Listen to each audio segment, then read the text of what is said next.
We started this episode mid-conversation. We did. So we did. Pardon our awkwardness. Yes. I mean, we are awkward anyway, a little bit, so. Queen, right here. Yeah. Right here. Right.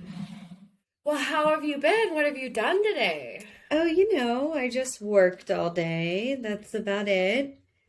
What did you do today? Sounds terrible. I wrapped Christmas gifts, and did finish up some Christmas shopping and was feeling festive. So I was like, oh, all red it is. Red it is. I love it. I have a Under Armour pullover on, so yes, definitely not festive, but it's fine. All right. So I made some notes for shooting the shit. Yeah. But the first thing is I saw on our Instagram you were having conversations with another podcast. Yes. I didn't want to interrupt, so spill the tea. Okay, so Horror House podcast is so interesting. He's from the UK. Super nice guy. He talks about a lot of like murders, and obviously like serial killers in the UK. And so I started listening to his first episode, and he reached out to us and just said like, hey, love your all's podcast. I love the stories. You all are so funny. And he's like, I literally cannot wait to listen to every one of your episodes. And then I started listening, to his, and his first episode is about a girl named Mary Bell. She was 10 years old when she killed her first victim. 10 years old. Oh my God. Yeah. And this little girl was crazy. I mean, She tried to suffocate another child. I want everyone to listen to it, but tried to suffocate another child by putting sand down their mouth. Yeah, to like choke them with sand. Yes. So check it out. It's Horror House Pod on Spotify. I'm on Apple Podcasts, but it's super interesting. That's exciting. Oh my gosh. Yeah, I saw you said something about that's why we don't have children or to the effect. God. So I'm guessing it's in relation to shoving sand down other kids' throats. I mean, I think we've talked about it. Little kids are just creepy in general. And like listening to them being actual like serial killers is terrifying. So that is why I don't have kids, and that is why I don't want kids. Yeah, I would have to second that. So we took our dog to get pictures with Santa, and I forget exactly. Now I'm gonna have to look it up. Shit, I'm not prepared for this conversation. Anyways, my response was something along the same lines. I was like, well, this is why I don't have kids. What did they say? They were like, he looks tortured. Oh my God. And I was like, yeah, that's why we don't have children. This was hilarious. Highly recommend people. Oh, someone said, you should be ashamed for doing that to that sweet baby. He's going to need counseling. And I said, that's why we don't have kids. No kidding. Oh my God. Seriously. That's hilarious. Highly recommend taking your dog to see Santa. I was like laughing hysterically the whole time. There was something about it that was so funny. Yeah. So thoroughly enjoyed that. Love it. So what is your something spiked? I tried my hand again at a margarita. Yes. And I nailed it. Did you? It's not as good as yours. It is not. I don't think I'm ever going to be at that level. Well, I put love in mine, so... Yeah. And mine's just a lot of, like, self-doubt, mainly. That was my main ingredient. You weren't confident in your margarita? No. This is not a confident margarita. But I did the basics, and I was like, just trust the process. Yes. So just the tequila, the Contral... Did I say it right? Yes. Yes. Okay, good. Yep. Lemon and lime, and I did throw in a splash of some cherry lime LaCroix, just because I'm like, ooh, we'll Some add a bubbly. little spritz to it, and Yum. it's delicious. Yum. It's delish. Well, So, I had a bottle of, it's a dark, like, Pinot Rosé. It's, like, super dark in the yeah. slating. But anyway, it's a Pinot Rosé. Just had the rest of it in my fridge. So nothing fancy here, but Okay. it'll get the job done. Okay. I think, so before the podcast, we actually had quite a bit of for our shooting the shit segment, but I want to include Christmas. I'm squeezing in as much Christmas in as possible. Yes. So you threw out the idea of worst Christmas present we ever received. Yes. Do you have yours? I have no idea. I can't, Okay. I don't even know. I don't even know. I'm on the spot. I'm not prepared. So, nope, next. Okay, next. Well, I guess we will move right into the podcast. To be fair, I've never been gifted anything. I was just like, WTF, but Right. I've asked for weird things as a kid. Okay. And so that was going to be my thing. So it's all good. We can just fly past this. And we've got some Christmas content coming up for you guys anyway, so we'll just give it some time. Yeah, we'll give it some time and we'll come back with that. Yes. So since Alexa did her homework. I know, I definitely did. Definitely got an F on that one. Did not understand the assignment. No, did not. So, what is the drinking word? Okay, this is the first time. This is episode 10, and it's the first time I've prepared. Okay. Our drinking word is... Yes. Church. Oh my God, okay. Yes! I did Oh it. my God. Okay, church. So... God, we're going to be drunk in like 10 minutes, but hey, that's okay. So, anyway, all right. So before we even get started, our videos and podcasts are for entertainment purposes. All information discussed was found on the internet. Just making sure before we get too deep in this, there's no red. Yeah, she's checking her teeth in the camera for those that don't watch. But keep in mind, we will talk all things sinister that may not be suitable for all audiences. Viewer and listener discretion is advised. We are talking about Warren Jeffs. So that is the story today. I want to say like extra trigger warning with children and with animals and, you know, just kind of him in general. He was a piece of shit.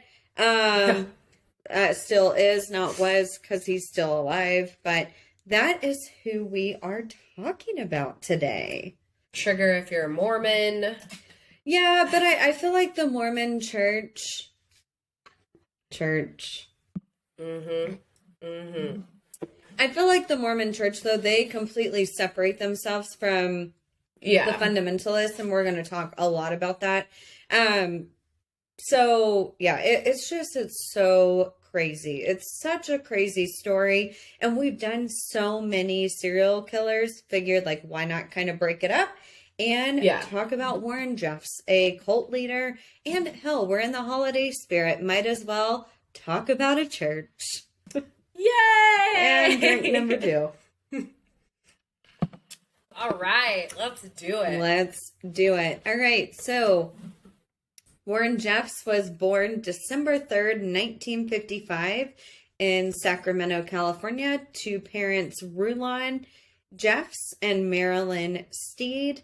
Warren was ultimately a president and prophet of the Fundamentalist Church of Jesus Christ of Latter-day Saints, also known as FLDS. So we got to drink. Oh, shit.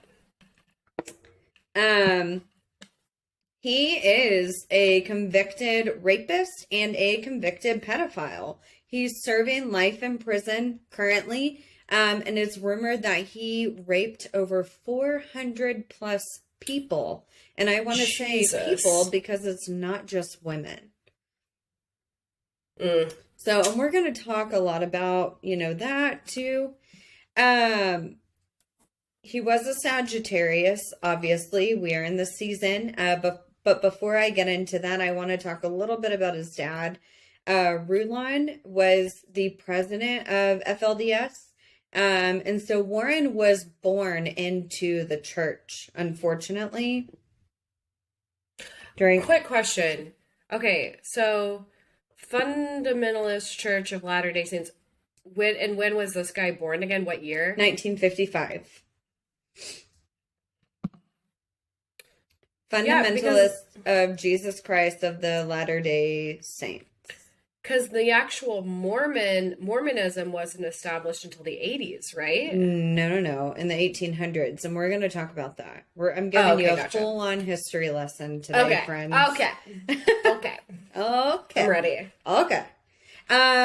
So, Warren was born, into FLDS. And Rulon, his dad, rumored to have 50 plus wives at his death. So when he died, he was married to 50 plus women.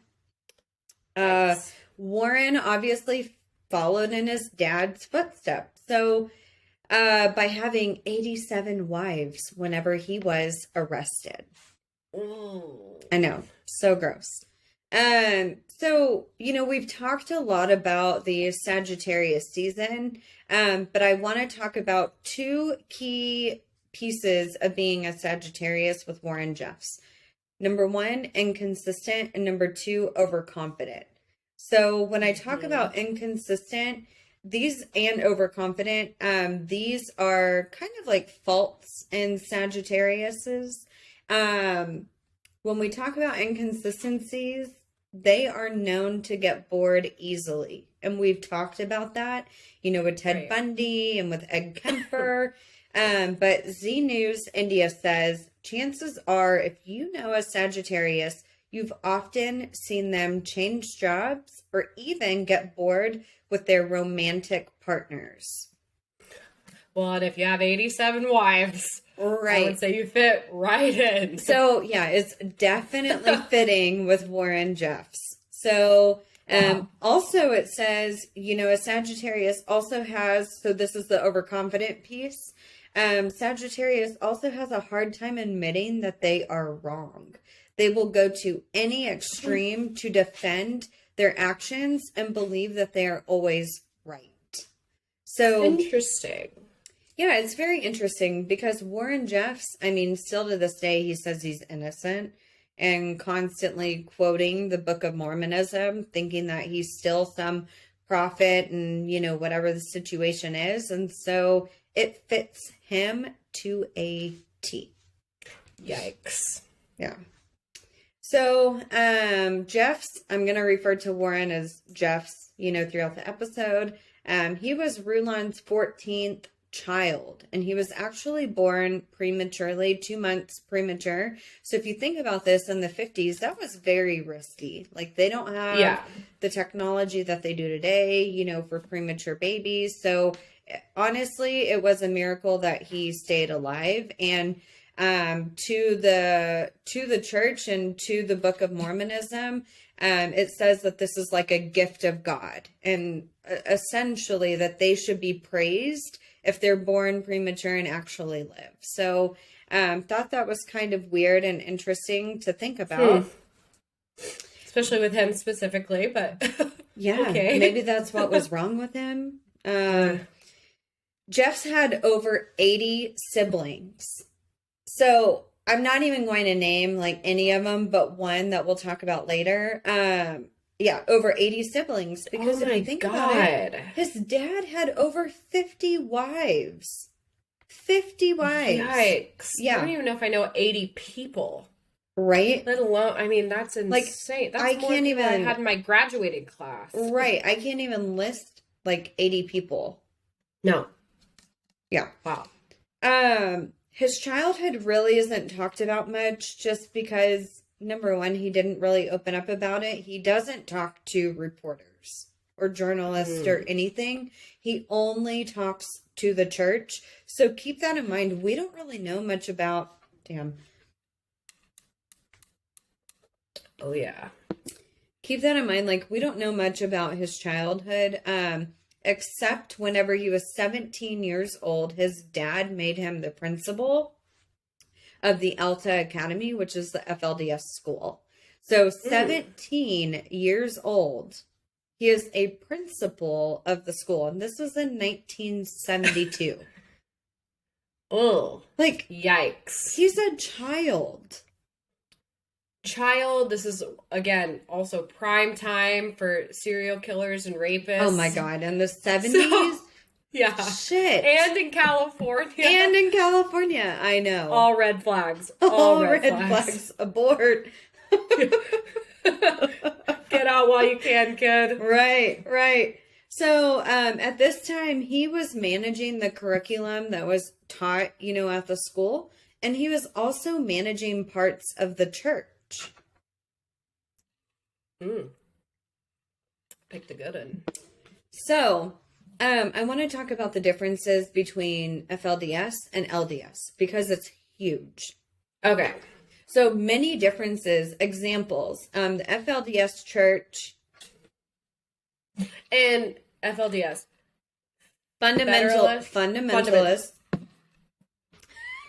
I'm drunk already. Yes. Fundamentalist of Jesus Christ, Latter-day Saints.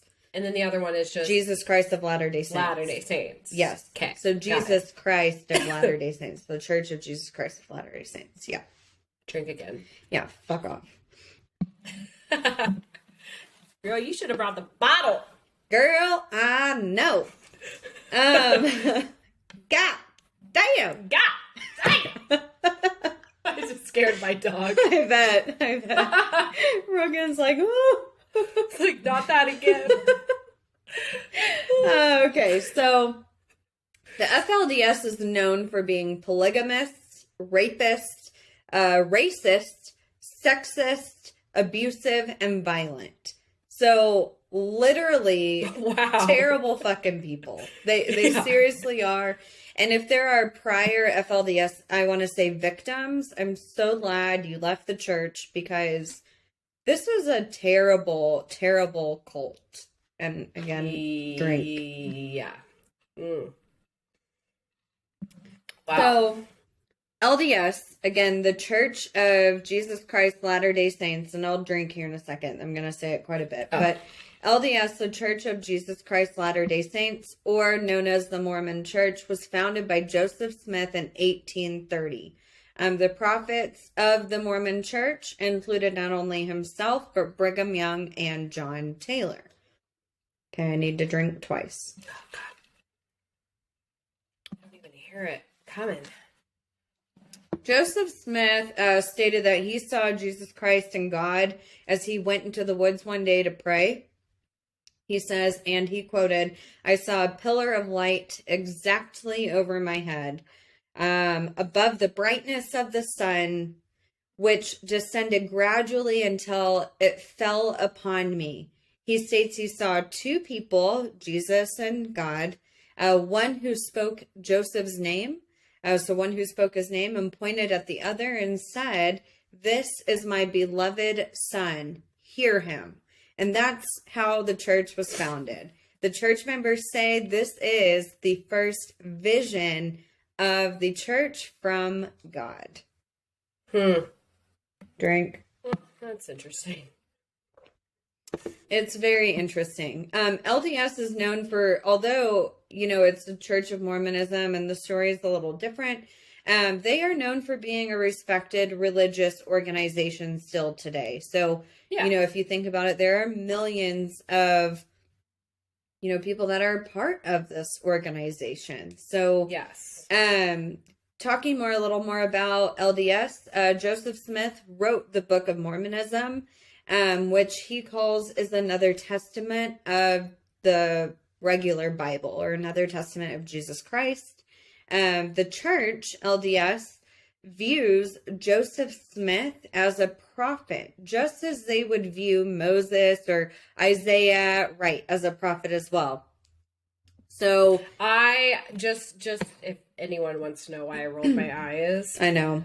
I know Mormons personally, and honestly, any Mormon I've ever met in my whole life. They're fantastic people. Absolutely. I was roommates with one and like just great people. But when you hear how like more about Joseph Smith, right? I know. Oh, I have some opinions. I do too. It would take an entire episode. Yeah. I highly recommend you watch the Book of Mormon, the Broadway musical. It's fantastic. Right. It'll basically tell you all of my feelings. Right. All of them wrapped into one movie. Yep. So, again, they viewed him as a prophet. The LDS, again, has millions of followers. They have over 14 million followers today still. Wow. Yeah, so it's a large religious organization. Polygamy was a known trait in the church of the LDS, and I'll drink here in a second, up until 1890. Basically what happened was President Woodrow Wilson did not agree with polygamy and basically said, like, no, this is not allowed in all 50 states of the United States of America. So the church released what's called the Mormon Manifesto, which commanded all LDS members to uphold to the anti-polygamy laws of the nation, or as they say, abide by the laws of the land. It wasn't until 1904 when the LDS community and church, and I'll catch up on my drinking, issued a second manifesto and basically excommunicated anybody that still practiced polygamy. So this was in 1904 when they excommunicated. I thought it was way later than that. No. I feel like there are still people that practice it. Yeah. So I'll they're get just to that not too. considered. Okay, I was gonna say, I feel like that. Man, I didn't realize that was so early on that the church denounced it. Right. Yeah. Also, this just happened. Oh my gosh. You're crippled. So for those that can't see, she has a crippled nail. It's broken. And not just a crippled nail, like jagged. My real nail could like bend back. You need to put a Band-Aid on that so it doesn't break any more. Oh my God. Mm-hmm. Okay, we're good. All right. Fine. This just happened. Anyways. Oh gosh. All right. So FLDS was founded. So we just talked about 1904. FLDS was founded in 1929 in Colorado City. Colorado City is a little town in the Mojave County in Arizona. It's right on the Arizona-Utah border. And it's priorly known as Short Creek. You'll hear other Mormon stories, which, I'm not going to talk a lot about all the Mormon stories, but you'll hear a lot of the founding Mormon stories reference Short Creek, and that's Colorado City today. Okay. So this area became a gathering area for the polygamists that were still wanting to be part of the LDS Church, but they were excommunicated. Drink. I'm surprised that they could do that because of the freedom of religion. Yeah, but polygamy isn't recognized in all 50 states. So legally, you cannot marry more than one person. Legally. And we'll talk a little about that too. Yeah. So John Barlow began leading a group of former LDS members in 1935, and they initially called their organization the Council of Friends. So it's crazy because at this time there were 5 leaders of the church, and they all say that they had visions from God that polygamy was the right path for the church. Drink. Visions from God. Yeah, no, you had a fucking dream, a wet dream. And I was just going to say, that's exactly a what wet it was. dream of having multiple fucking wives, and that was your vision from God. Like, and they're like, you know what? God told me. God told me it's okay. Anyway, so what's funny is do you watch any of like the Real Housewives? No. Okay, so Real Housewives of Salt Lake City, one of the women's names is Lisa Barlow, and she Mm-hmm. is part of the Mormon Church, and Gonna that was say her. Utah. Utah Yes, is just all that's the Mormons. capital, Salt Lake City. Yeah. So, but John Barlow is her grandfather. But John No Barlow, shit. yeah, but he, like, great grandfather or grandfather or Yeah. something like that. But he started the FLDS, but she's part of the Wow. LDS Church, which is kind of Yeah. weird to think about. But anyway, over my head. Um, Again, since the U.S. government didn't recognize polygamy, all marriages, polygamy marriages, were spiritual marriages in the presence of God. So, although, Warren Jeffs had Mm-hmm. 87 wives or his dad had 50 plus wives, none of them were legal. None of them were on paper. Yeah. These people didn't change, their last names, or sometimes they did, but it wasn't like a legal marriage. Like they Yeah. didn't go to the Right. courthouse. There was no documentation. It was just all considered a spiritual marriage, Yeah. I guess, It in was front of just recognized by by God. the organization. Right. Yeah, or God. Yeah, as they say, by God. So that's a little backstory on the church for those of you, that don't know the difference, but they are crazy different. Crazy different. Yeah, which I guess I've never heard of the fundamentalist aspect of it. Yeah, and that's the crazy one. So the LDS, talking a little bit more about that, the LDS Church, and I'll drink, but the LDS Church, they initially in the Book of Mormonism wouldn't allow blacks or Hispanics or other races in the church. They shunned people that were gay or trans, or, they didn't like any of that. So, initially, and whenever the founders of the church wrote the Book of Mormon, like none of that was allowed. Now they allow that. So the LDS, the Mormon Church, they allow that. The FLDS does not. Hence why they are racist, they are sexist, they are abusive, they are violent. So it's literally night and day different. So in the early 1990s, Rulon, which was Warren's dad, suffered a stroke. And he was still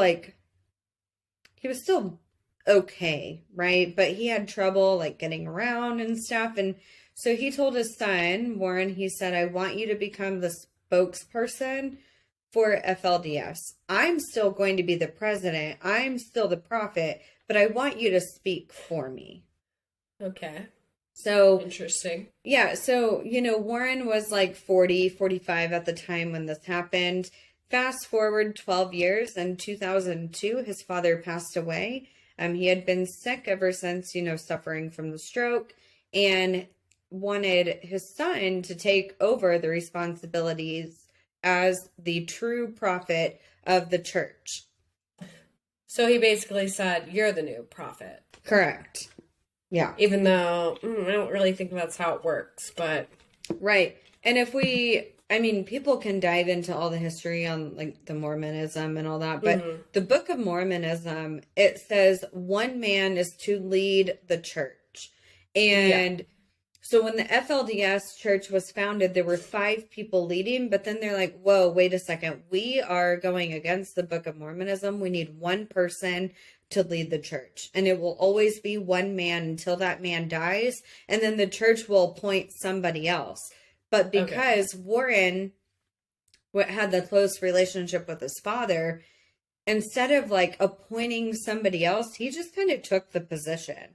It wasn't communicated. People say, from what I've read, that they didn't want him to be the prophet of the church, but it just kind of happened. Yeah. I mean, it's kind of similar, I guess, to like Catholicism in that kind of there's one leader, when he dies, a new one's elected, whatever. Right. We just don't call them prophets because they're definitely voted in, but yeah. I know, it's crazy. So, he took over the duties as the prophet, and he said upon taking over, and this is quoted, I won't say much, but I will say this. hands off of my father's wives. He addressed the church that way and said, hands off of my father's wives. Like, what in the world? Out of everything that you can say, he then said, and yeah, I mean, he then said, whenever he addressed his father's widows, quoted, "You women will live as if father is still alive and in the next room." Oh, shit. Yeah. So, okay. So he ended up marrying all of his father's wives except two of them, one of which refused to marry Jeff's, and the other woman fled the compound. So probably the same reason, she just refused to marry him. Okay, whoa, the wives got passed on? Yeah. When his dad died, he married all of them except two. All of them. Okay, got it. Yeah. Okay. And shit. So Dad and Warren, they had a motto for girls, and they would constantly say, "Keep sweet," which I find very fucking creepy. Like, very Handmaid's Tale. It's very like, keep sweet. Yeah, like, you are clearly a pedophile. Yeah. Clearly. So in 2002, Dad died. He takes over and he marries all of his wives. And at this time, he wants to build a new compound. And that's what they called their area, where not only the church was at, but where everyone lived. They built this new compound in El Dorado, Texas, called the Yearning for Zion Ranch. Wow, this sounds very Scientology.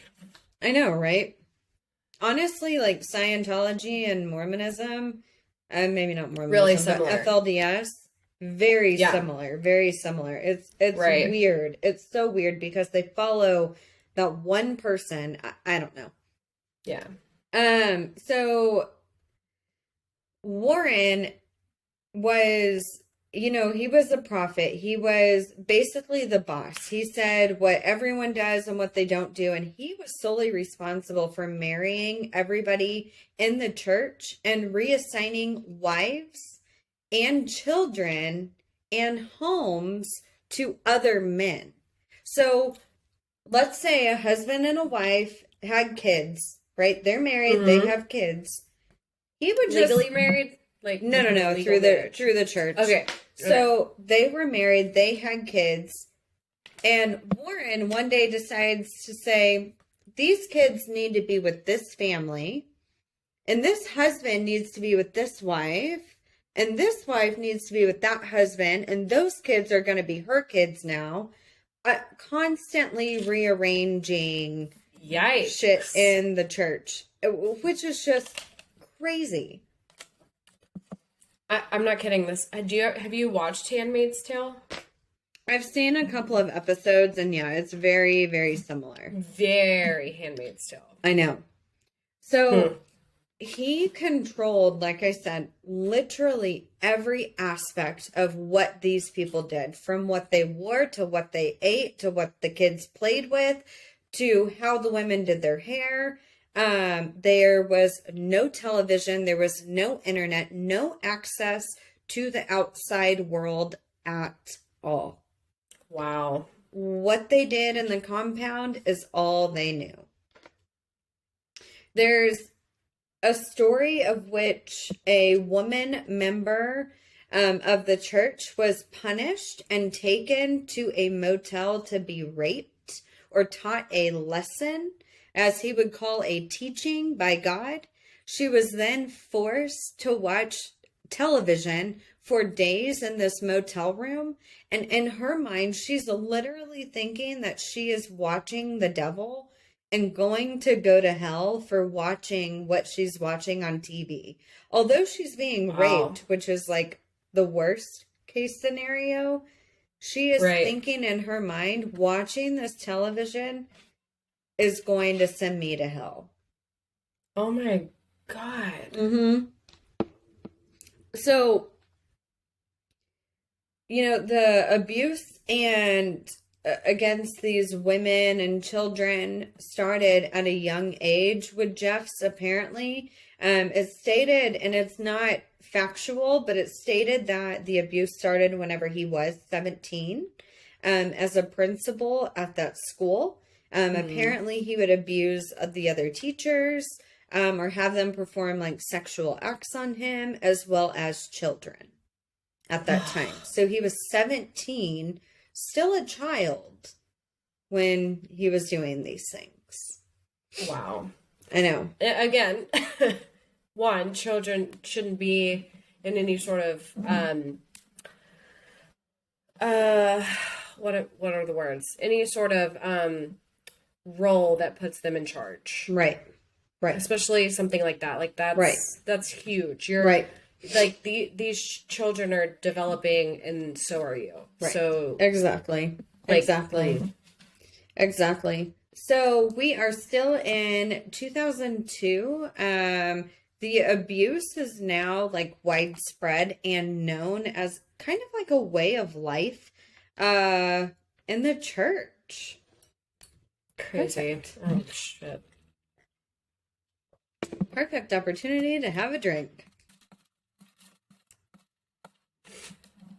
That was a strong drink. I don't know what got me in that one. It was all tequila, I guess. Yeah. So Jeff's at this time had 78 wives, and some of them were as young as 12 years old. Oh, that's upsetting. So sad. And you know what? I'm sorry, but shame on everyone, any adult in this situation. Oh, absolutely. I mean, because that's just disgusting. Even if they're like born into this, they should know, like instincts should kick in, and they should know that this is wrong. Yeah. Like this awful. Is not okay. I know. Terrible. Rachel Jeffs was one of Warren's daughters, and one day she found her dad's journal, as a nosy kid, and she saw that he had wrote this. It's quoted, "The Lord wants me to take these wives at a young age to teach and train them and guide them through boy troubles. I will just be their boy trouble." Wow. Right. Piece of shit. Piece of shit. So that tells you right fucking there. He knew. That he knows. He knew exactly what he was doing at every fucking minute. It's just so sickening. It's so sickening. Like not even to blame it on like multiple personality disorder or literally anything. He knew he's a fucking monster. He knew. That's like saying, I know you're going to face bad things in life, so I'm just going to go ahead and show you what those things are. And that's not how it works. No. I mean, sexual assault or abuse is very common, but it doesn't mean that everyone's going to encounter it as a child. Nor should they. To take that upon, he literally just took that upon himself. There's a lie. But to say, I'm going to just go ahead and like be that experience for them. Right. Mm-mm. It's sick. No.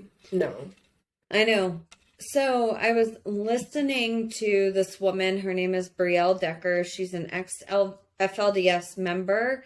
And she escaped the church after being married to Warren Jeffs for 8 years. She was his 65th wife. Her story is it's crazy, and we'll talk a little bit about her throughout the story, but when Jeffs was arrested, Brielle and a lot of the other women were put into solitary confinement, which is part of the compound. So when people get in trouble, they go into the solitary confinement. There's minimal food, there's minimal water, like no light from the outside world. Oh wait, by the church? By the church. This is in the compound of the church. Yes. Okay.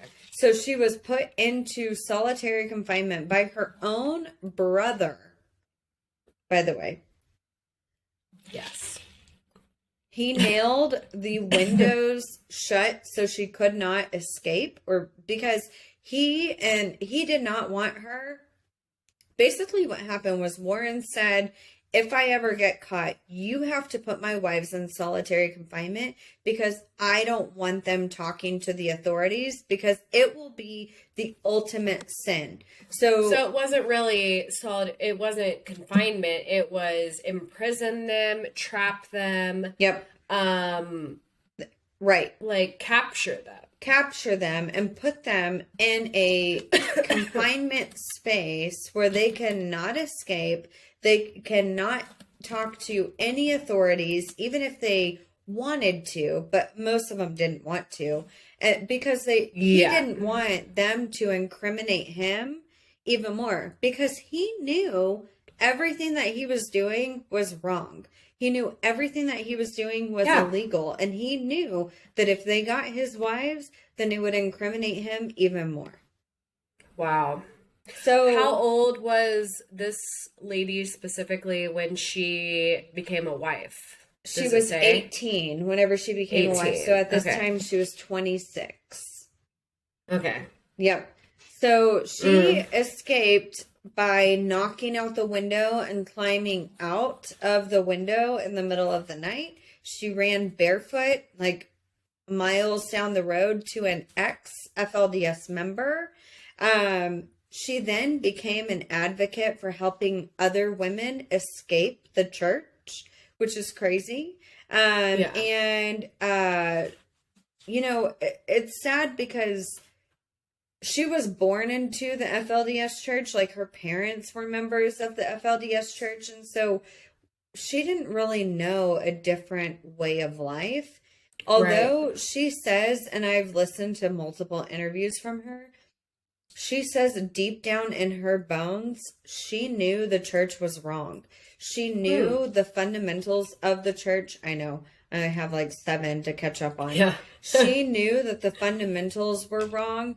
And she knew that Warren Jeffs was an evil, evil man. She saw him. Yeah. She saw him rape children. She saw him abuse children and women in other ways. She saw him, you know, by starving them or whatever. She saw so many bad things that she thought in her mind, why would God tell one man to do this to hundreds of thousands of people? Why? Yeah.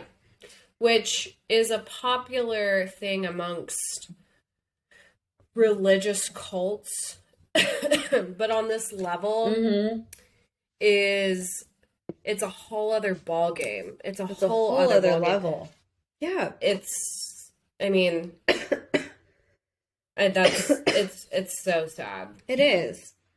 She was one of the only wives, though, that never consummated their marriage because she absolutely hated him.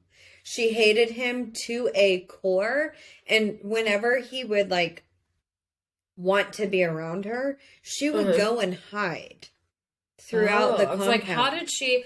But I guess if you have that many subjects, I don't even want to call them wives. Like, well, and he's also relocating families, so I'm sure in passing, Yeah. You know, in passing, there's you were saying earlier that it wasn't always women, So when you're relocating families, I'm sure there were children involved in that, and there are husbands or partners involved in that, So I'm sure it's easy to hide. I guess like slip his grasp, But what I keep thinking in my head is, can you imagine the night or whenever it was that she escaped? She pushed through that window, and just took off running. Like, can you imagine the fear? No. And, you know, it's crazy because the compound, and you can look up pictures of it, but the compound was severely gated and guarded by guards with guns.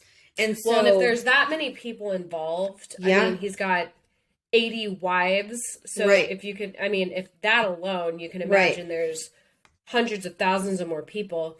But, the money, there's got to be a shit ton of money, millions of dollars involved in this. So your security. Yep. I mean, we're not just talking, I'm guessing, we're not talking about a shack. Right. Where these women are being held prisoner. I mean, so I'm sure that the security is insane. It is. It was insane. And so for her and others, and we're going to talk a lot about some of the prior members and their stories, but they had to try to sneak past these guards with guns to even think about leaving.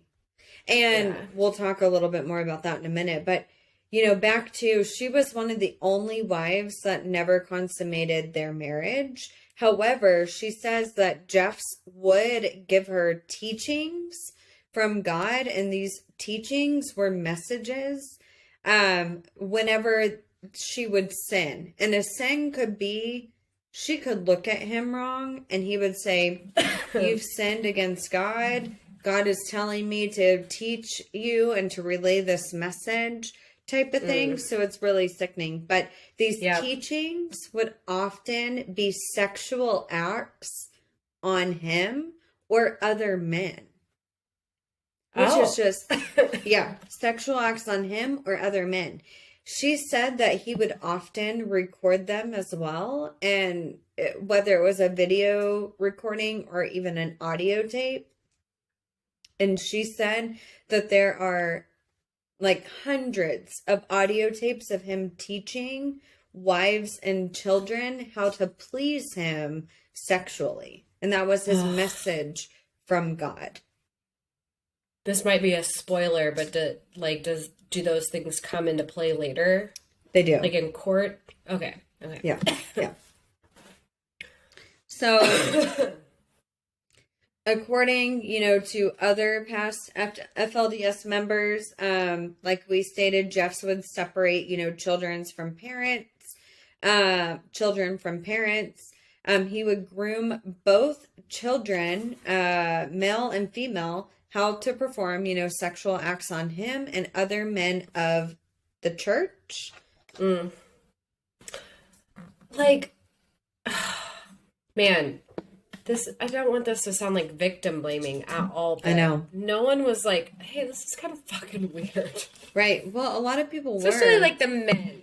Not to be that person. I know. But especially like the men, they're like, really? Like, how do you fucking get off on that, I don't understand it, and what's sad is like, not only was he teaching these children how to perform these sex acts, he was also marrying like children. He was marrying, young girls with old men, young men with young girls, and he was also marrying incest. So siblings were being married to each other. Cousins were being married to each other. And we'll talk about, in the trial where he gets that's why he's in prison. It's not only for the rape, but for the marriage of underage children and incest marriages.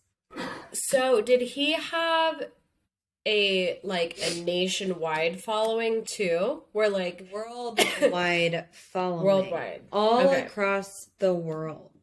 So we're not just talking about people within reach. We're also he is pairing these people worldwide. And a lot of these people will come to the compound where either he is at or other compounds across the US. Okay. Yep. Wow. Yep. So keep in mind, when these girls or boys, when these kids were married, in the church, they were legally known to be emancipated from their parents. So some of these kids were 12 years old getting married, and they were considered adults. They were considered to be able to make their own decisions from then on and have nothing to do with their parents, regardless what their parents thought. Is technically, man, there's so many legal things around that now where it's those rules are put in place for kids who are abused by their parents so that they can have a say-so in life. Right. So they can say, hey, I don't want to do this. And this is where that law can be used against you. Right. And that's what sucks. Yeah. For it to work one way, it has to go both ways. Right. But it's still illegal because these kids aren't technically consenting No, to what they think they're consenting to. Well, and they aren't legally being married. So we got to take that into consideration. Right. There is no legal documentation of any of this. So everything that's happening is 100% illegal. Mm. So sad. It's so sad. I want to talk about 5 prior members and survivors of FLDS. The first one that I want to talk about, her name is Brenda. Her final straw, she was born into the church. Her final straw was when she found out that Jeffs was trying to take her children away from her and her husband. She describes how evil the church was and says, if there is a heaven, then give me hell, because I don't want any part of this. Oh my God. Yeah. She describes a scene where she saw her neighbors bury cats alive up to their necks before running them over with a lawnmower.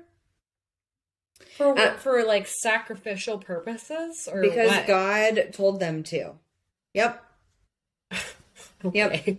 So her and her husband packed a van with blankets and like a couple of items from where they lived, from their house, packed with blankets and children in the middle of the night.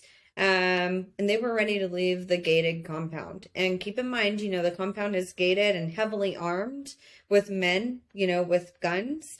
And these men would not allow these people to leave. If anybody tried to escape the compound, they would instantly be taken into solitary confinement and split from their family. So what would happen is people would be split from their family, and the wife could move to South Dakota, and the husband could stay in Texas, and the kids could go to Nevada or Utah, where they would never see or speak to each other ever again if they got caught for leaving. So Brenda and her family stated they were ready to run over the guards if that's what it took to leave. So They left, thankfully. Stayed married, were able to take their kids and start a new life. Second story I want to talk about, this is Rebecca, number 1. She was 19 whenever she escaped FLDS. She was married to Warren Jeffs. He was forcing her to also remarry another man. In the middle of the night, she snuck out. Somehow the guards didn't see her. She was barefoot, literally just running through the compound. And she was on Dr. Phil, but she ends up helping the authorities arrest 11 men that were part of the church who were pedophiles, that she had witnessed them being pedophiles. We got a drink. Wow.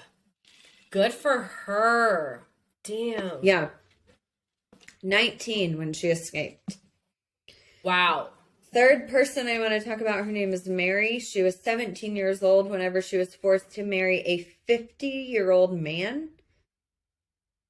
She ended up having 5 children with this man, and she states that she was raped so many times by her husband. When she tried to leave the compound due to her kids being taken away from her, her husband locked her into a room and threatened her with what's called blood atonement. This is a founding Mormon concept that's no longer part of the main Mormon Church, the LDS Church, but still part of the FLDS. Blood atonement means that you have committed the worst sin and you cannot be forgiven unless you are spilling blood of some sort from your body. So her husband told her that he was going to slit her throat. And so in the middle of the night, she was able to escape. She escaped. She hired a lawyer and was able to get her children out of the cult. And now she still works with other women to escape the church, because the church is still active. Like, there are still fucking people involved. Oh, shit. Yeah, crazy. Right. Rebecca, number 2, she had a really rough childhood. This is a sad story. A lot of them had rough childhoods because in the church, and I'll drink to this in a second, there are 2 levels. It's kind of like a third world country. You have the elites and you have basically the others, right? The other people of the church. The elites are the ones that live nice, live lavishly. They have the nice food, the clothes, they participate in all the different functions and whatever. And then you have the working class, right? And these are the people that garden, that take care of the animals, that live literally like animals. She said that one winter she lived in a chicken coop and was forced to eat a dead horse to survive. That's all that there was for her to eat, for her and her family to eat. She said when she was 11 years old, her father had 39 kids in total at this time. He ended up going to prison because of one of the raids. So because FLDS was known for polygamy and for basically abuse and, pedophilia and all these items, they were constantly being raided by the government. Mm-hmm. Her dad ended up going to prison for this. So mom ended up being forced to remarry. Her stepdad was an abusive piece of shit. At 11 years old still, stepdad chained her to a bed where he beat and raped her over and over again. He ended up hitting her so hard in the head that part of her eyebrow came off and the hair never grew back. Like, even as an adult, she has half of an eyebrow missing. Oh my God. Yeah. She said she escaped. This is what she said, end quote. I escaped because I was pushed so far to my edge that I had nothing left to lose. She said at this time, she was also married to an abusive husband. So fast forward to when she was an adult. She was married to an abusive husband who isolated her and her kids and moved them from the compound out to a different compound in Nevada. So she said one night she escaped, she took her children, and they fled on foot all the way to California. This just goes so deep. So deep. It's so sad. It's such a sad, oh my story. God. I know. I mean, just thinking about the reproduction aspect, people having kids with people and how many kids they're having. Can you imagine the STDs? Years, decades of abuse. Yeah. Decades of incest. Right. I mean, how do you even, I know. Even keep track? I know. They're not concerned about keeping track, clearly. No. But, I know. Yeah. So last person I want to talk about, her name is Ruth. She was 15 years old whenever she was forced to marry her sister's husband. His name was Rodney Holm.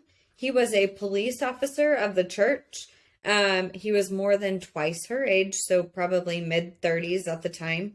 The day after getting married, at 15 years old, her and Holm went to a motel where he raped her repeatedly. She said over the next couple of years, the conditions were so terrible by him and other men that she considered suicide multiple times. She became pregnant for a third time. She kept miscarriaging, and she thinks it was because of the trauma of the sex, how brutal it was. But she miscarried for a third time. She ended up contacting some of her family that were ex-FLDS members, and she was able to escape. She then went to the authorities and had Holm, her husband, arrested for having sex with a minor. And he was only sentenced to jail, to 1 year in jail. 1 fucking year in jail. What? Yeah. Yeah. Unbelievable. Insane. And you know what I bet that comes down to is money. Because for he's sure. involved The church in this backed organization. him. Yeah. Yep. I mean, and I'm really not this person. Right. I mean, I'm kind of this person, but the men have to know what they're doing. Oh, they know. They all know. Because you never hear the situation where it was a 40-year-old woman paired with an 18-year-old man. It's clearly the opposite. And hey, when you're done with that girl, her sister is available. X amount of years younger and available. So, and to say, you know, if any of these men were good, they would have said, hey, this is wrong. Bad situation. We're not going to do, I'm not going to do Wait this till she's 18, 19, like, fucking A. Or ask her, hey, is this what you want? Right. If it's not what you want, then but that wasn't even allowed. Like, wasn't even a thought that could even go through their minds. And, I mean, the adults, not just, you know, the leaders, but the adults should all be held responsible for these things. So the fact that he was charged with a year. Yep. I mean, that's insanity. Yep. It's insane. And a lot of, you know, the people that perform these acts didn't ever get caught. You know, they didn't ever, again, get caught. They didn't go to jail. Nothing ever happened to them. Didn't even get a slap on the wrist. Literally nothing. Lack of evidence, I understand, is probably a thing. But there's probably a lot of legal protection considering it's a religious organization, but still the fact that these teenagers are getting pregnant, like hundreds is what it sounds like. Hundreds. Thousands. So none of this raised a red flag. Is baffling. I know. So, you know, you can Google like FLDS survivor stories and there are thousands. Another one, you know, like a woman kept getting, basically Warren said, I have this vision from God and you were supposed to have 8 children or 12 children or whatever the number was. And so every year she would get pregnant, but because she was pregnant every single year, she had so many health problems and was forced to have a hysterectomy. And because she had a hysterectomy, she was excommunicated from the church because they saw that as a sin. And if she did something to her body, like the stories are just outrageous. It's so crazy. Sad. His nephew, Jeff's nephew, wrote a book called Lost Boy, which recounts a lot of abuse that his nephew received from Warren Jeffs, where Warren Jeffs started raping him anally at the age of 5 years old and had other men do it to him as well. And so, you know, it's just such a sad like situation. So again, you know, it's not just women and girls, it's men as well. Yeah. Wow. And mainly minors is what it sounds like. Oh, yeah. Mainly minors. So, which is the worst. Yeah. So I want to jump into like when he gets caught, kind of. So we've talked about like 2002, 2003, 2004. Now fast forward to June 2005. He was charged and served, well, he wasn't served the warrant, but a warrant was out for his arrest in the Mojave County of Arizona for sexual assault with a minor and conspiracy to commit sexual assault and allegedly arranging a marriage of a child who were first cousins. So there's and this incest. Is one count? Well, multiple counts, but just one of rape and one of conspiracy and one of arranging a marriage between children that were incest.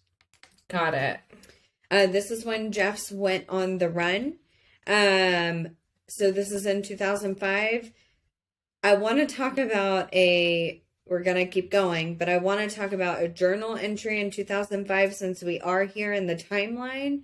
There is a journal entry from 2005 from Warren Jeffs' journal, and it says, and I quote, if the world knew what I was doing, they would hang me from the highest tree. Oh my God. Fuck this guy. I'll just say it. Right. Holy shit. Gonna make me have a coughing attack here. Wow. And you know what? I will say this. A lot of cult leaders believe what they're teaching. Oh, they do. They know I feel like cult leaders a lot of times have moments where they're like, I'm manipulating. Right. But sometimes it is set, especially when you talk about religious cults, they believe what they're doing. Right. And then they get wrapped up in that, and then it leads to abuse. This guy, that quote tells this motherfucker. That quote tells you from day one the intentions. The intentions that everything was done maliciously. Absolutely. He's an evil fucking piece of shit. Wow. I know. Wow. I know. So, April 2006, Utah issued a warrant. So Arizona just did. Utah issues a warrant for felony charges for being an accomplice to raping a teenage girl. In May, fast forward to a month, Jeffs was placed on the FBI top 10 most wanted list, offering a $60,000 reward, which quickly advanced to a $100,000 reward. Fast forward to the next month in June, Jeffs returned to Colorado City. So at this time, he was kind of like fleeing and going all over the place to different compounds where he wouldn't get caught. But he went back to Colorado City in Arizona to perform more child marriages. I know. Wait, he kept going? Yeah, he didn't give a shit. Because he truly did not think that he did anything wrong. No, he knew. Going back to being a fucking Sagittarius, he knew what he was doing was wrong. But he didn't think he would get caught. But he kept going with it to prove his narrative and everything else. Yep, a fucking narcissist, overconfident piece of shit. Oh my God. Yep.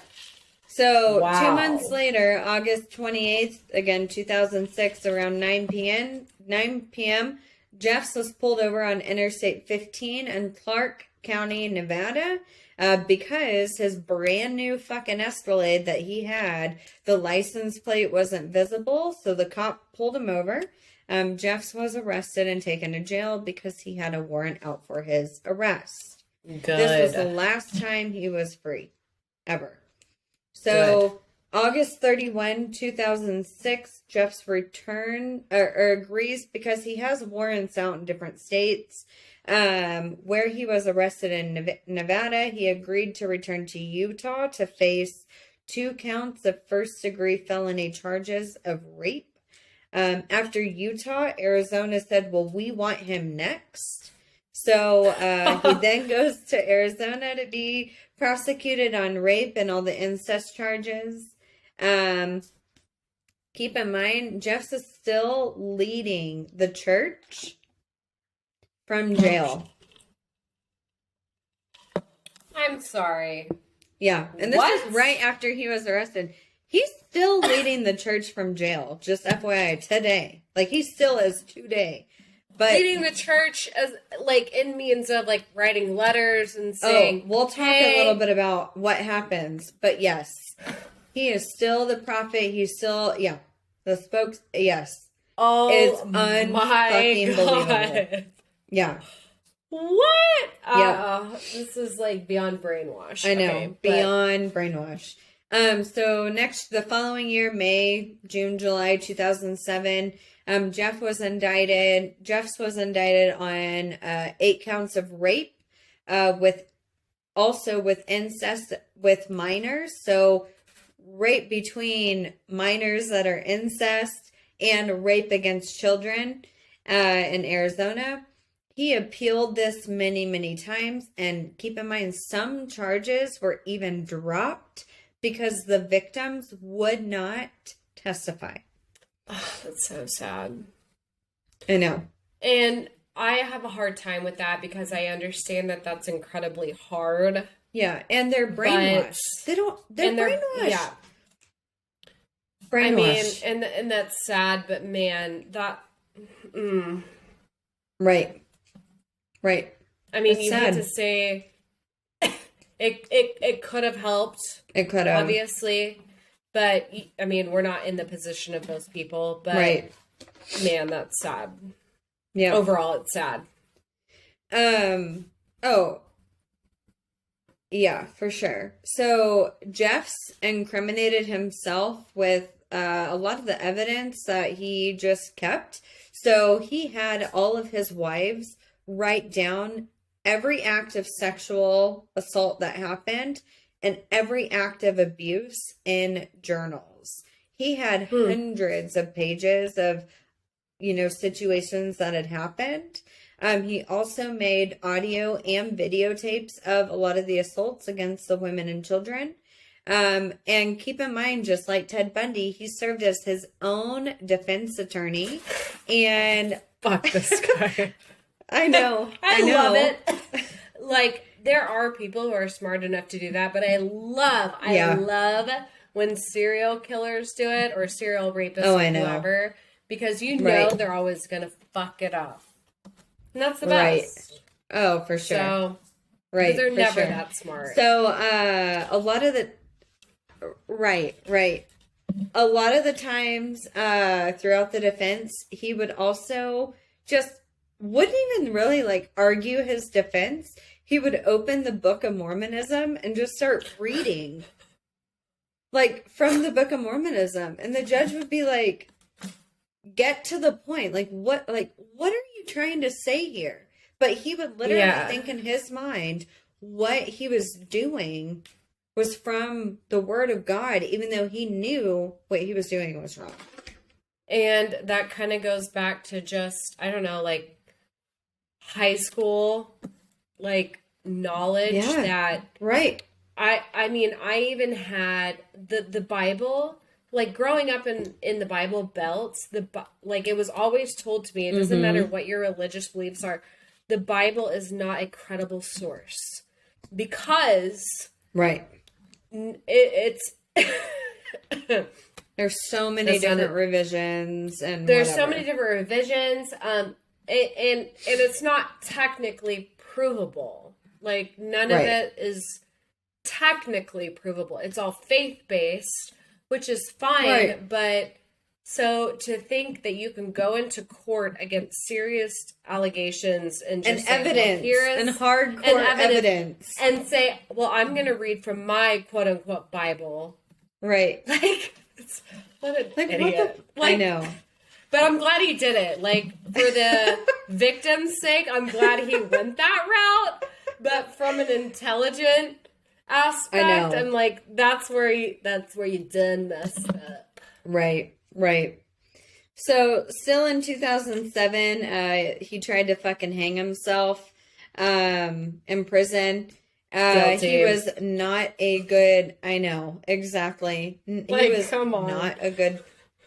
Right. Innocent people don't try to do that. Yeah. No, they don't. He wasn't a good prisoner by any means. He would often starve himself as well in prison, where the jails or the prisons would have to send him to the hospital.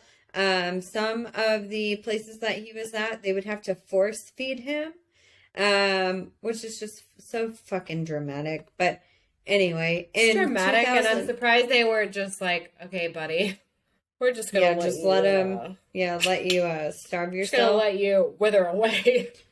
Well, I read that they wanted to, a lot of the security guards were all right, whatever, fuck this guy. But because the church had so much money, they were worried about the lawsuits behind it. Yeah. So that's why, they're ultimately responsible for his care. Yeah. Wow. Yeah. Yet Jeffrey Epstein in 2000, himself, but but that's another story. I don't know what you believe about that, but yeah, that's a story for a different day. That's another episode. That could take a whole fucking episode. We'll get into that later. We'll get into that next year when we have a lot more followers and we can cover that story. Yeah. When we've earned enough money for lawyers and shit. So. Yeah. But anyways. Oh, anyway, so in 2011, Jeffs was convicted of 2 counts of sexual assault of a child and sentenced to life in prison with the eligibility of parole on July 22nd, 2038. Do you know how old he would be by then? He will be 83. Yeah. 83. I mean, I get it. By then he'll be 83, but it was 2011 that this happened. Yeah. And he started decades beforehand. Yeah, when he was 17. I know. Wow. I know. So whenever he got sentenced this year, he was also starving himself, but it was to the point where it was like excessive, where it would lead him into like critical conditions. So he would be taken to the hospital where they would have to put him in a medically induced coma, where they would have to tube feed him because he was severely starving himself, where his organs were failing. So, like, why he did this? He says God told him to do this shit. Yeah, what the fuck ever. Yeah, I bet God told you. I bet God said, you're so innocent, go ahead and kill yourself so that you can be with right. me and your 100,000 wives and underage women. I bet that's what God said. Right. Maybe it's because of the something spike, but that pisses me off. I know. I think some of the worst people are, and I'm not a highly religious person, and I say that with a grain of salt, but like I just have a lot of issues with certain religions. So for sure, just manipulation. The manipulation. I had issues with like churches that earn nearly billions of dollars and whatever. But anyways, the point and zero being taxes. Yeah. Right? We should start a church. That's what our podcast should be. It's not a podcast. It's a church. The Sinister church. Sanctuary. Yeah. Oh my God. Joy. Let's do it. I'll take your millions. I will take your millions. Give us all the donations. When I buy a private jet, I will tell you exactly how I bought that private jet. But no, I have an issue with I hope I don't lose my train of thought here, but with religions that manipulate to a point of being like multi-million-dollar industries. Oh yeah. But that use God's name for bad. Because absolutely. It doesn't like if you actually follow, I mean, it doesn't even have to be God. Like, you can even look into, like, Buddhism or, what's another, anyways, it isn't, Judaism. Like Hinduism or whatever. Hinduism. Yeah. It all comes down to, like, peace and love. So when you see a religion that abuses children in any aspect and they do it in the name of God, that, or it pisses or me they off. abuse money, I'm like, the fact that you do that in the name of God makes you even dirtier than just a normal religion. For sure. That manipulates people to begin with. So I have a very deep hatred for those religions that deeply take advantage. There are religions that just kind of take advantage of people, but then there are religions who for sure destroy people's lives in the name of God. Yes. And I'm like, wow. Right. Even like pure evil. I agree. Fast forward to the following year in 2012, Warren Jeffs predicted that the world would end on New Year's Day, so January 1, 2013. And he called for his followers to prepare for the end of the world and for a huge change in the church. He also published a book called Jesus Christ Message to All Nations, and he states that he received messages from God. In 2012, Jeffs predicted that the world would end on New Year's Day, January 1, 2013, and he called for his followers to prepare for the end of the church. He also published a book called Jesus Christ Message to All Nations. He states he received messages from God. It says, quoted, "Let all beware how they treat my servant, Warren Jeffs, and my priesthood and my church, for I shall full power to recompense to every person who they have chosen." So, in 2012, at this time, there were still over 10,000 members worldwide in the church. And it's rumored that some even committed suicide because of this message that he relayed. No way. Yeah, it's not factual. Again, it's rumored, but that's what I read. Oh my God. Yeah. So because he said that the world was going to end, some of the businesses closed in Colorado City. There were different grocery stores, like a gas station, whatever. Associated with the church? Yes. Or just people in here? No, with the church, part of the FLDS. Wow. Jeffs communicated, that the world was going to end. He said, pack a backpack. The backpack has to be either gray or blue in color. Fill it with your essentials, aka money. Mm-hmm. And the members need to be ready to leave in a moment's notice. A former member said this: "I've got a brother-in-law who is still in the church who said if the prophet told me to slit your throat, I would do it without even thinking about it." That's how fucking brainwashed these people were. Okay. Definitely a group I want to belong to. Wow. Oh my God. I know. If you were like, "Hey, Cadence, be my friend," in a moment of desperation, you gotta slit that guy's throat.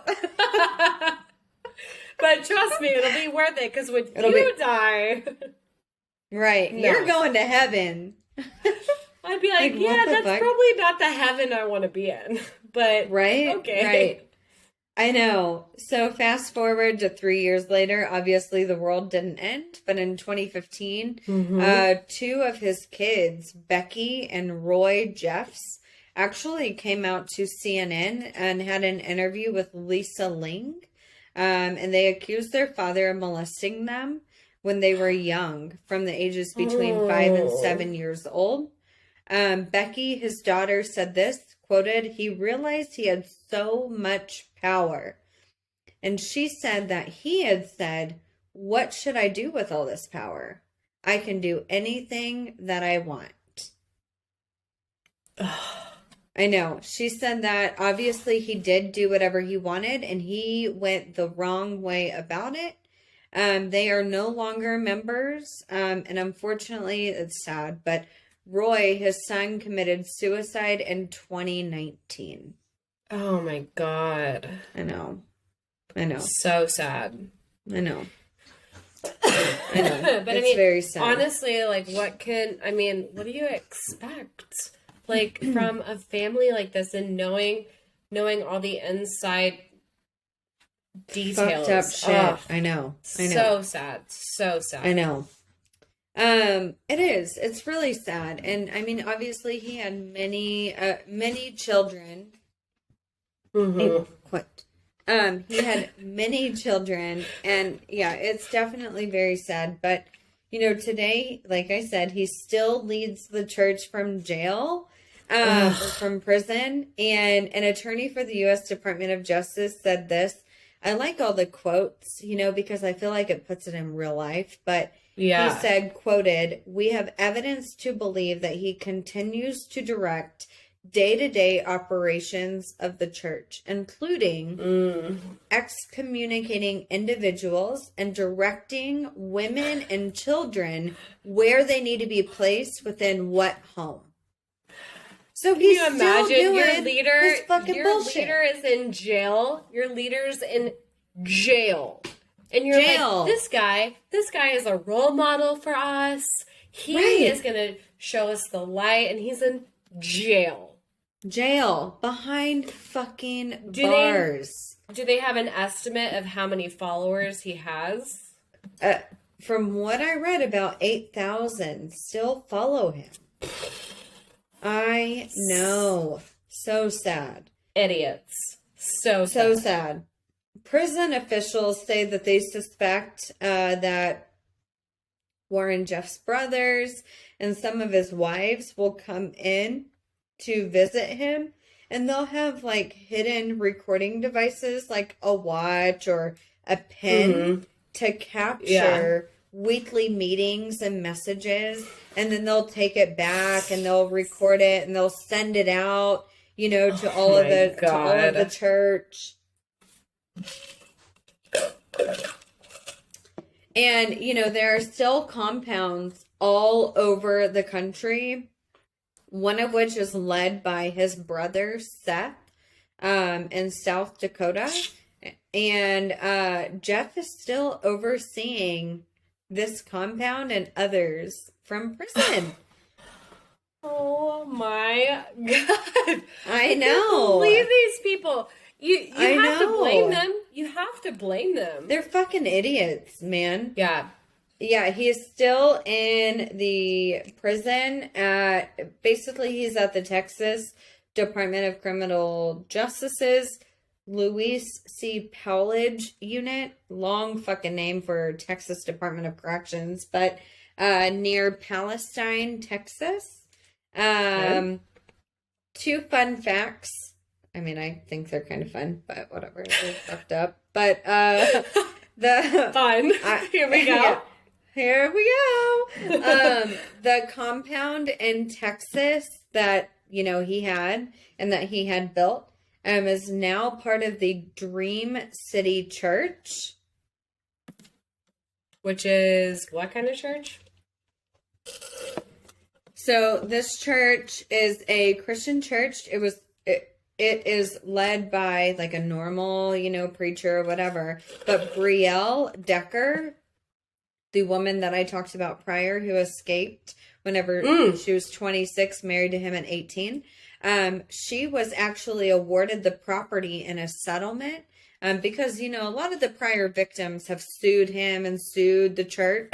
But she was awarded the compound as a settlement, and she dreamed of turning the compound into a refuge area for women and children escaping FLDS.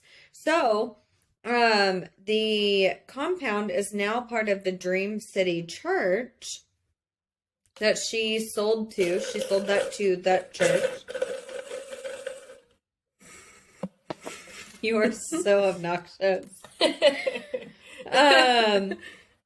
For, that purpose, which I find it very odd because, like, her story is amazing and what she does is amazing, but, like, fuck, can you imagine all the rape and all the incest and all the abuse that happened? And then you want to turn this around and make it a fucking refuge? Like, I'm sorry, that's like bad omen, bad energy. Like, now good is being done, but that place just needs to be burnt to the fucking ground. Agreed. Or take that money, girlfriend, and go build, like, take the money and go build something else. Yeah. Yeah. Right? I'm also, it's kind of like, I don't believe in living in a house that you think is haunted. Like, no. Burn it down, rebuild. Burn it down, rebuild. And you're good to go. Yes. Right. Yes. Another fun fact. So in 2020, a new Utah state law decriminalized polygamy, making it still wrong to be a polygamist in Utah, but it's now decriminalized. So instead of it being a felony charge, it's like getting a ticket, like a speeding ticket. But question, okay, so Yeah. let's say you're a polygamist. Yeah. You get the fine. Do you get to still be married? Yeah, but not legally. You can't legally be married. You're only Okay. married from the church, right?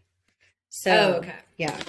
Yeah. Okay, interesting. I Shitty, know. but interesting. Got it. Very shitty, but interesting. But that, my friends, is the piece of shit Warren Jeffs. Whew, man. It's I pretty was deep. so excited for you to do this right before Christmas. Not to be Yeah. that asshole, but like the whole Yeah. religion thing and understanding that just because something is labeled like under God or religious religion. does it's not right. mean that it's right. by any means. Right. So I know. I think that was a fantastic story. Thanks. I tried. I can't imagine the thousands upon thousands of people that have been affected by him. The victims. I know it literally breaks my heart. I was reading, I can't tell you how many stories that I read or that I listened to where, I just had to pick like 5. There were so many, but it's like these poor people, like they knew something was wrong. They knew in their gut. And a lot of them knew from the time that they were children that everything that was happening within the church was so wrong, but they just could not do anything about it. They couldn't. And so it's so depressing, but so sad. I know. And like to grow up and be a person who was part of it. And I'm sure there's a lot of like lingering trauma from things like for this. For sure. A lot of them, though, they are helping others still get out of the church. They've written books or they are in other podcasts or documentaries or whatever. So at least, I would think a part of healing would be to tell your story and to help others. Oh, for sure. So at least, they are doing that. Yeah. Yeah. It's like, what's her name? I'm forgetting the celebrity that came out and spoke against Scientology. Oh, and Leah Remini. Like, yes. And she was like, they're going to destroy me even further. They're going to discredit me. And they did. They tried. And they did. But it's like, right. The people who speak out against it, whether anyone believes you or not, it's all in your efforts. And right. My goodness. I mean, I think it's injustice that he wasn't charged with more.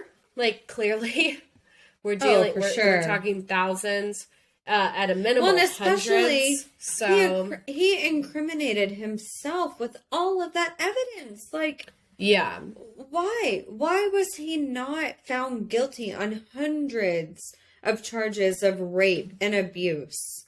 Or it's the fact that, I mean, let's just say on average, he had 80 wives at one point in time. And then each wife, even if each wife had one child, which they had multiple, you take all of those wives that are underage, and we're still talking about dozens of rape cases of underage women. Right. And then what those kids suffered as abuse, I mean, like, it's just endless. And that's just with his wives. Like, right. Not even the members of the church. Right. Other people's children. Yeah. I know. It's sad. Mm-hmm. I think cults are the most fascinating because it comes down to a mental manipulation against other people. It does. And the fact that you can convince people of those things, it just amazes me. It's so mind-blowing. It's not a victim blame, but it's like the fact that you are such a powerful salesperson, honestly. Oh, for that sure. you can convince people to do these heinous things is like baffling. Yep. I know. So, I know. Anyways, happy holidays, everyone. Happy holidays. We are sponsored by Color Up CBD. Okay, but honestly, you guys are getting this on a Tuesday. Christmas is a couple days from now. So, oh my God. we are going to have a Christmas special for you guys, so please tune in. Oh my God, you will love it. Hence, we're putting in a Krampus. shit ton of work. Yeah, Krampus, bitch, you better be ready. I hope you've been good this year, otherwise he's going to drag your ass to hell. So he will. A quick thank you to our members, Justin, Annette, Adrian, Nicholas, Valerie, Haley, and Angie. You guys are the best. Thank you for supporting the podcast. We still have $5 slots available if you want to subscribe. And to our sponsors. Yes, to our sponsor, Color Up CBD. We are sponsored by Color Up CBD. They are a natural CBD company.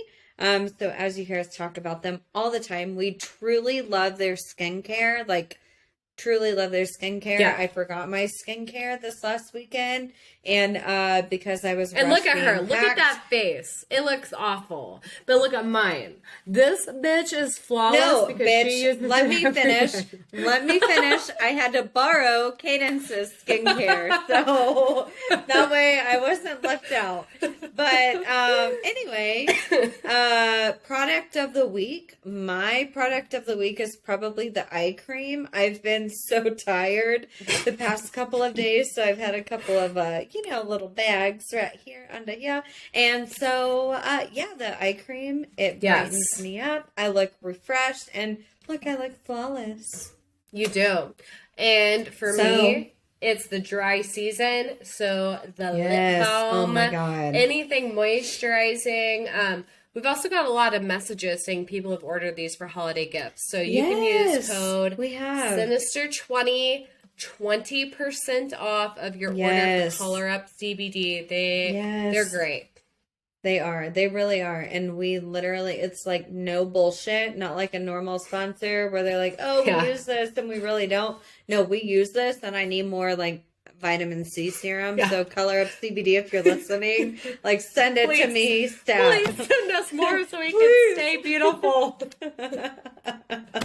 So, guys, stay tuned. I know it's Christmas this week, but we all need a break from our families. And who doesn't want to listen to murder shit on Christmas? I know I want to listen to that stuff. So just tune in the rest of this week. We're going to literally have back-to-back content. Yes, so you'll love it. Endless. Yep. So that's it. That's all I've got. That's it. All right. Bye, guys. Stay Happy sinister. holidays. Have a sinister Christmas. Peace out. Woo-woo.